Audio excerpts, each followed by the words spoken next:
Helen. Why is the president dodging a personal phone call to Musharraf? The president has had his Secretary of State. I'm asking you directly, why doesn't he call him? The president feels very strongly that President Musharraf knows exactly how he feels about the That situation. isn't the point. It is the point. Dana, does the White House believe that Musharraf is now a dictator? Look, I think that is it's premature to say that. Ed, this is a president. This is a president who has worked closely with an ally in the war on terror, President Musharraf.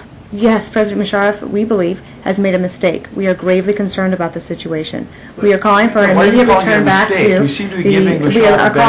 immediate return to civilian rule, and we are in communication with them because we have a lot of cooperative interests. We have a broad relationship, and we cannot lose sight of the fact that we have very serious counterterrorism operations that are currently underway in Pakistan as well. Why did the First Lady was very clear in her op-ed in the Wall Street Journal about Burma, Myanmar, saying it's a military dictatorship, what they're doing is wrong. We're not hearing the First Lady, we're not hearing the President being that sharp either on Pakistan. Why do you seem to be What you've heard from the President and this administration is that we were made aware that this state of emergency could possibly be declared. We have averted it before in trying to work with work cooperatively with President Musharraf.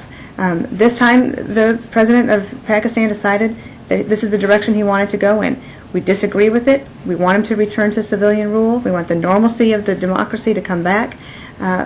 We're in the early stages of this crisis, and it's going to evolve. But why should Musharraf believe that you guys are really serious about what you're saying from this podium when the President doesn't actually pick up the phone and call him to let him know personally? That carries a lot more weight than having Condoleezza Rice or somebody else. I disagree. We disagree. And as the President has made his points very clear with Musharraf, he's had many meetings with President Musharraf, and Secretary Rice has delivered those messages, and we feel that we are going to keep pressuring them to get back to that rule of law. Why shouldn't we see this as double standard?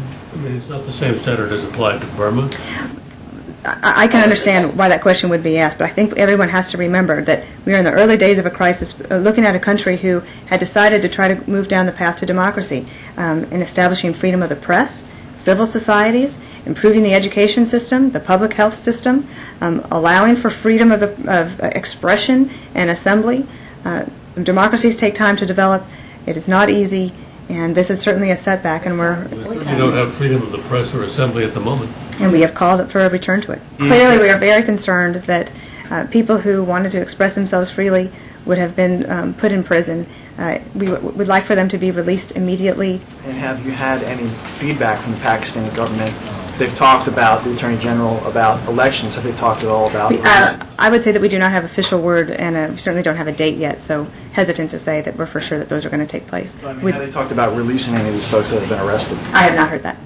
When and how did the White House find out about the head of Immigration and Customs Enforcement's involvement with this incident involving an offensive costume at a government party? I'm not exactly sure how different individuals were informed. I was informed this morning by Fran Townsend, who's Actually, I'm sorry. I heard about it earlier from somebody at the Department of Homeland Security who alerted us that this story was underway. Obviously, we do not tolerate inappropriate behavior at the Department of Homeland Security. The Secretary has asked for an inquiry into the facts surrounding the incident. Do you think there should be disciplinary action? I mean, wouldn't you think that a person at this level of government would know better than to pose next to someone in a costume? Since Secretary Chertoff, the head of the department, has asked for a review, I'm going to let that review take place and let him make any personnel decisions. David. Dana, thank you.